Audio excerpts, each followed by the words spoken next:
McCormick. Thank you, sir. I'm very proud to be with this very prestigious Doctors Caucus, my fellow healthcare providers, as we forge forward trying to solve a very real problem in America. When it comes to America's cost, healthcare is the single biggest item we spend on. In government, it consumes about a quarter of our budget. For businesses, it's a secondary cost to all business. When you look at the future of America and what we have to do, when we pass a bill out of our House for lower costs and more transparency to actually get started on the savings of something that's incredibly expensive and will bankrupt our system, the question I have for the Senate, especially for Mr. Schumer, who is holding this up, he himself is holding this up. Is he against the lower cost, or is he against the transparency? Because that's the only reason he would hold us up. The fact of the matter is, we keep on turning back to the government to solve the very problem that the government created. This is a self-licking ice cream cone. We have somebody running the country who has made sure that the people making the most profit continue to get paid the most money.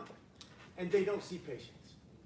The people who get cuts, the people who pay the most money for all this health care, the two people involved in healthcare at the most rudimentary level, which are the physicians and the patients, are the only ones being punished. Because the government is picking winners and losers based on the most powerful lobby groups in America.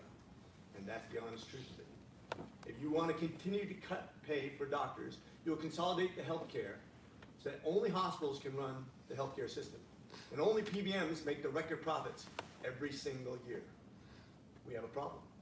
We need to empower the very people who care the most, who made the most sacrifice, who have the most talent to treat our patients the best. When we continue to cut doctors' pay unfairly amongst all the different providers, it's not the people who are tax sheltered. Tax sheltered don't have to pay taxes, they get punished. It's the people who provide health care at substantial cost savings. Anywhere from a quarter to a third of your entire bill could be saved if you're going to an individual practitioner. But no, we're going to cut their pay so they have to go into a hospital system where 3/4 of doctors are now consumed in their employment. And the CBO calls that fair. Let's have a real and scientific conversation. Let's make sure we understand what's on the table and what's costing Americans, not just their money, but their access to health care and truly the American way. If you don't have your health, you have nothing. Let's do this right.